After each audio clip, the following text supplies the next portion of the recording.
Welcome to another episode of Ask a Pianist. My name is Andrew Aarons, and today we'll be talking about a subject that is rather unusual for my series. In the past, I have attempted to keep my discussion to methods and approaches to performance that are universal in some way or form. The musical example will be specific, of course, but the solution to a musical problem will always have some broader applicability to other pieces or other techniques. Today, I'd like to talk more about a performance experience that is extremely personal and yet surprisingly common if you converse with other performers. Furthermore, this experience is one that is based in how we feel while playing, rather than how we think or how we execute.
This is from the opening movement to Schubert's final sonata in B-flat major. As you can imagine, there are many decisions that must be made in terms of interpretation and execution in order for this piece to be performed in a manner that is convincing and seemingly natural. The bulk of the discussions in lessons with teachers and pedagogues revolves around not only how to practice and fix various problems so that the interpretation becomes more clear to an audience, but also whether or not individual interpretational choices are effective. Many students are familiar with these types of situations. Through practice and experimentation, eventually the performer gets to a point where the physical realization of the sounds is comfortable and easily replicable. In other words, they can play the piece on autopilot without thinking of all the small choices and steps within the performance. It's like learning to walk or ride a bicycle. At first, we have to think about every step or movement and adjust our balance in small increments lest we fall. But after lots of practice, we no longer have to think of how we move our foot, but simply where we want to go. The opening to this sonata is one of the more problematic ones to perform live, precisely because of its simplicity and directness.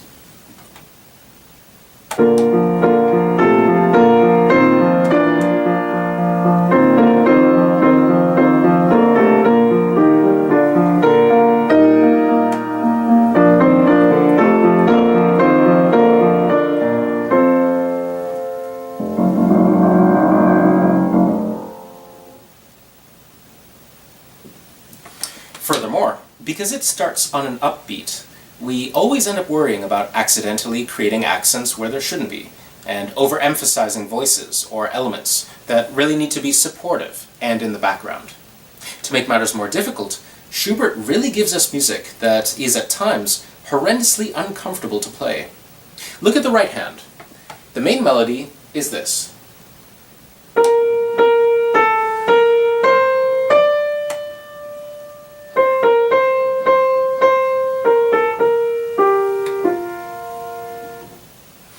As a single note melody, we have room to control every element, and because we can use almost any fingering, we're free to create an ideal version.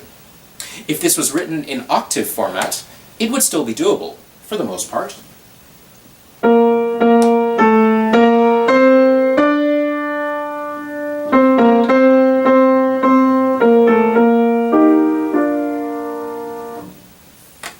But Schubert gives us this melody in a 3-note chord format, which means that any legato accomplished through actual fingering is few and far between.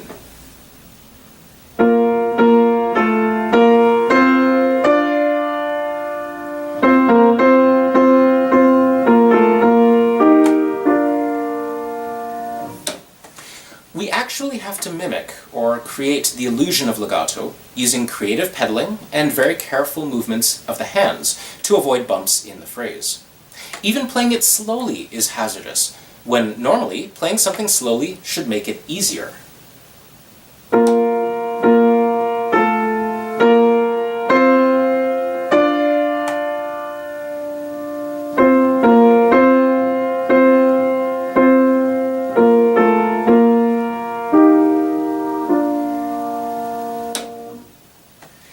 The point is, this simple musical situation is surprisingly complex and stressful for a performer.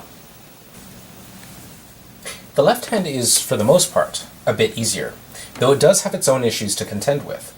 The main problem is dealing with repeated notes.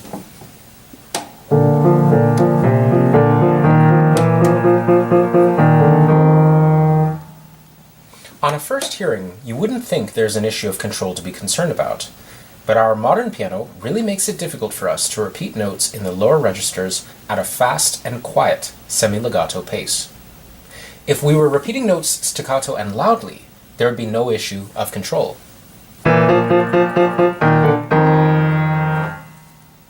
If we were to play it staccato and softly, we'd have to control it a bit more, but it wouldn't be too difficult.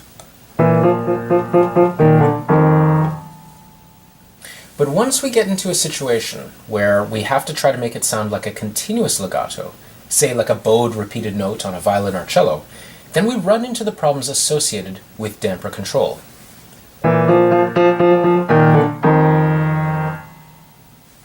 Depending upon our control of the note, the damper will engage with the string at different times as we release the note to play it again. I'll play this slowly so you can hear what I mean.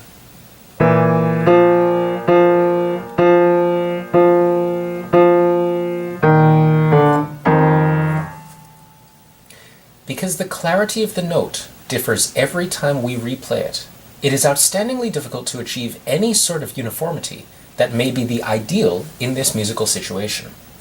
Furthermore, we need to use the damper pedal to create the legato line in the right hand, which means that each unknown repeated note to come may or may not have pedal on it.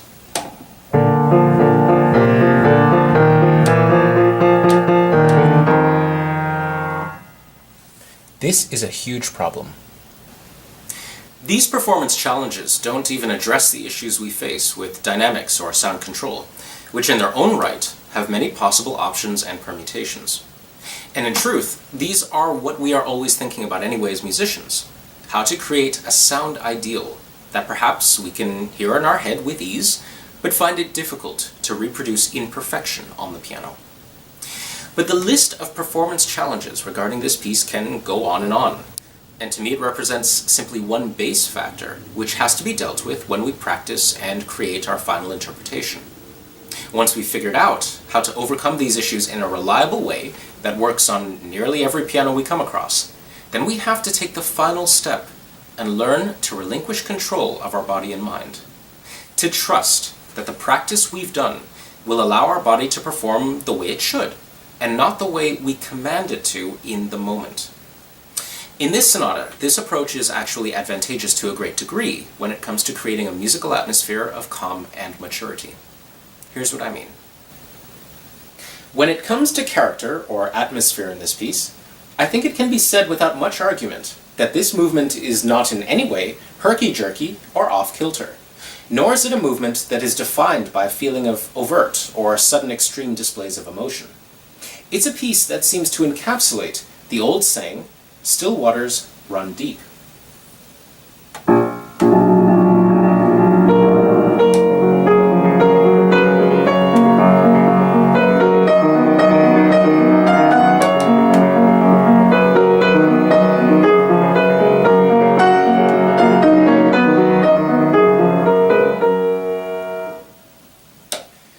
There's an approach to, or element of, interpretation that I have talked about in a Season 1 episode called Conveying Timelessness in Music. This feeling of a timeless expanse once again is very important to consider in this movement. The opening, which needs to begin as if it's been in play forever, almost forces this issue to the audience due to the rhythmic distribution.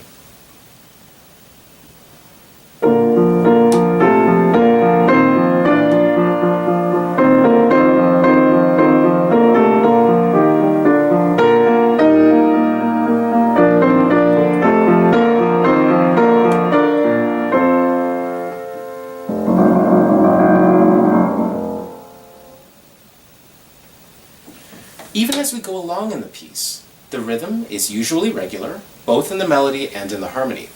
Even if we play triplets instead of duplets, it's still 4 beats to a bar in total.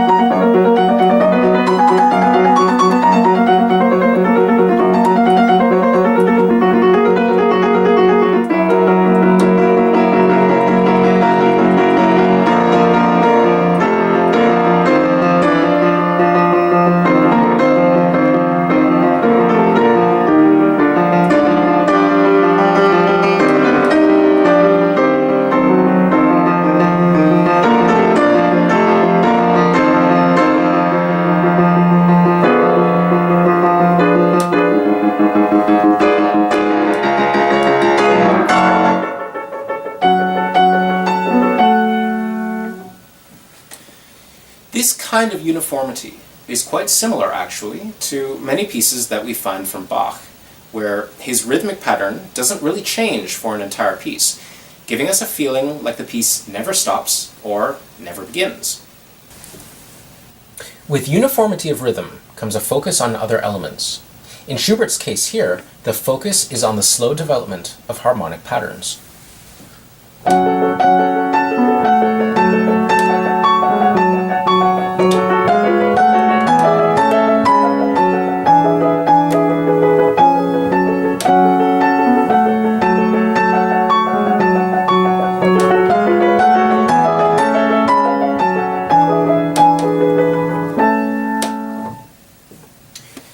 The special elements that we choose to bring out in this piece come from the decisions we make regarding what character or flavor we want each key center to have.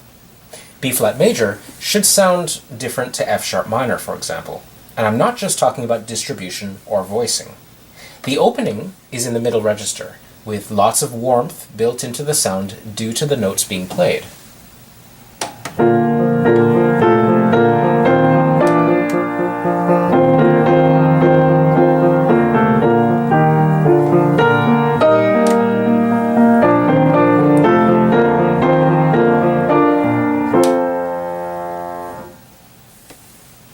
The F-sharp minor section is in the upper register, which is automatically more transparent.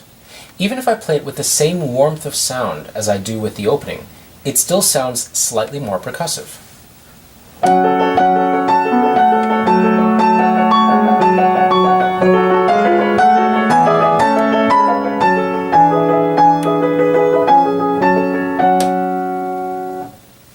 My choice in interpreting this piece is to exaggerate this percussiveness by playing the F-sharp minor section with a very cold sound, one that is devoid of extra resonance.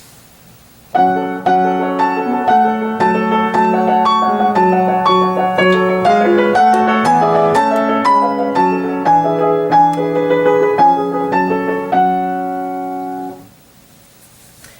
this way, we can change the character of a key section without affecting the uniformity of the rhythm or dynamics as written, and the audience will feel that the situation is different. Obviously, the difference in character is written into the score due to the difference in register and key, but we as pianists still have to make this distinction to the audience. It's just a part of what we do. Schubert in particular writes music that falls flat if we don't make this sound quality distinction. And if we add rubato or dynamics that are too extreme, the structure of the piece can be sabotaged, leaving it sounding like a person walking in the woods, but not knowing where they are going. Changes in sound quality, based on key relations or structural sections, play into our technical hand when it comes to letting go of control in the piece while performing. We're already focusing on the long-term effects of our interpretation, and this kind of music does not seem to be effective when we focus on short-term or momentary special effects. So, what happens if we let go of control and let the music flow automatically from our fingers? Well, a few things happen. First, our mental focus stops being on the here and now and shifts towards where we're going and how we're getting there. The first phrase, as an example, can be effectively shortened to this.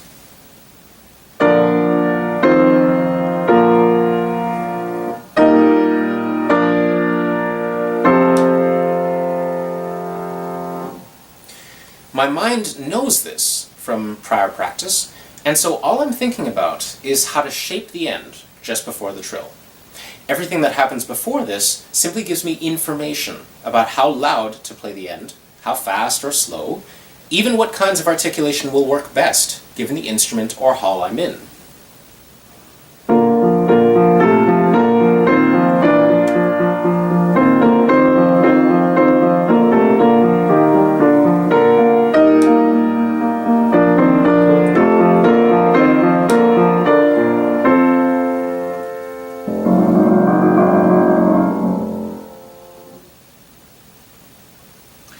In this vein, if something goes wrong, or an element like dynamics or articulation are slightly off the initial plan, I can make small adjustments to accommodate these differences from my ideal interpretation, so that no one who's listening knows that anything went wrong.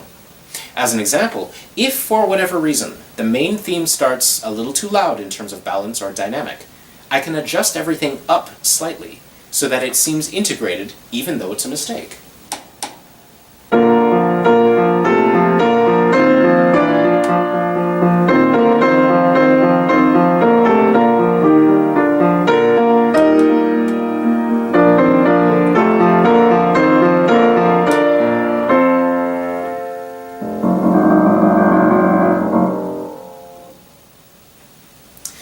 It's best described as making small adjustments while sitting in a very seaworthy but sensitive canoe. You don't want to overturn the boat by changing things too much. Everything is subtle. Something else that changes is how we listen to the audio feedback we're getting while we perform, and what we do with that information.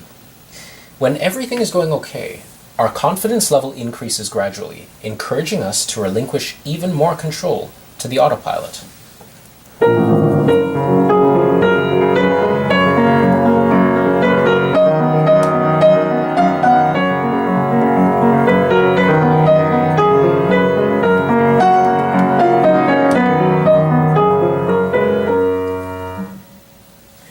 If, however, we make a note error or something technically goes wrong, we might suddenly shift our mental focus to the here and now moment rather than the future.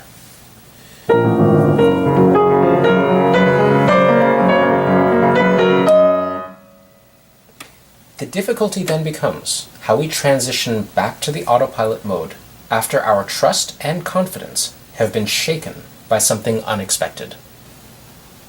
You'll notice that very few recitals and performances begin with pieces such as this one. It's not only a programming issue in terms of audience enjoyment, but it's also because in order for performers to get into this autopilot mode, we need to feel comfortable with the given situation. There are many elements on stage that are not predictable to us, and even if we've had time to try out the instrument beforehand, we never really know how we'll deal with the situation until we're there in front of people.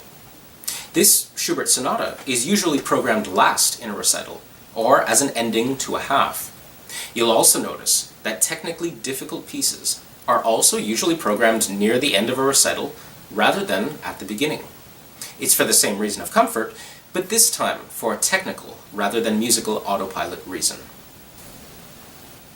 Even though our thought patterns in autopilot tend to focus on the long-term goals and signposts, we still have the capability of adjusting or even increasing the risk we take when we have small effect moments in the piece. Consider this part at the end of the exposition.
In addition to the fragmentation that is happening to the themes and harmony, Schubert writes several pauses to further exaggerate this. He's really asking the performer to stop the train, so to speak, and to do so gradually so that the audience isn't too perturbed by it. Schubert writes this gradual stop by having each pause last a little longer than the previous one. The first one in bar 101 is over an eighth rest, and the second one in bar 105 is over a quarter rest.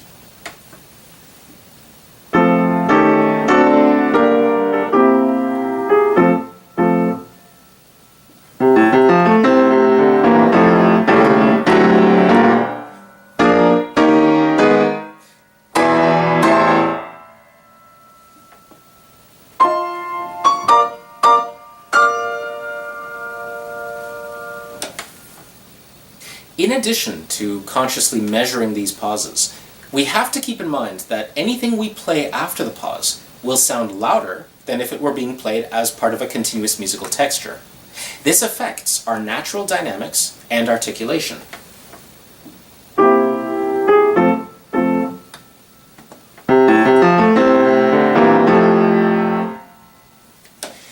These two concerns, the length of the pauses and the immediate dynamics and articulation after the pauses, force our mind to focus on the moment rather than the long term.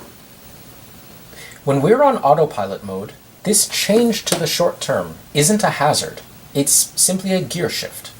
If we're comfortable, we may pause a little longer each time, trusting that the piece will benefit from it and the audience will continue to follow our choice. Instead of this,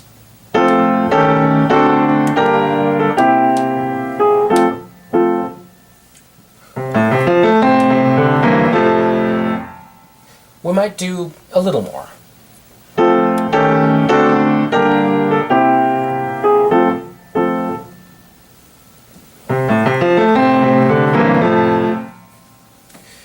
Even in the pause after the fortissimo, we might not bother counting at all, instead judging the length of the pause based on how fast the sound on the piano clears.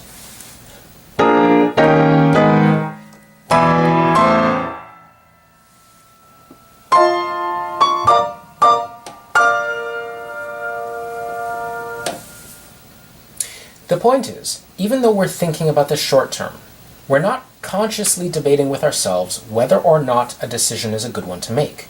We're simply going with the flow and adjusting to any consequences that may come up. With the issue of adjusting our dynamics and articulation after pauses, it's the same idea. The first pause comes after pianissimo chords. The next notes are at mezzo forte with a crescendo. Now, no matter what, the notes after the pause will always sound a little loud.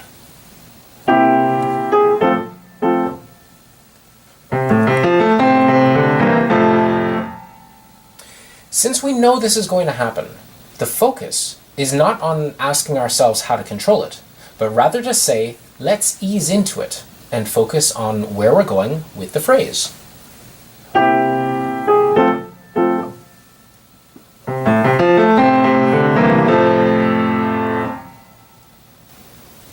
Giving up our intellectual control is difficult, especially in live performance.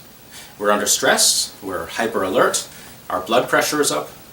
There are many elements of our bodies that are pleading with us to do the opposite of letting go.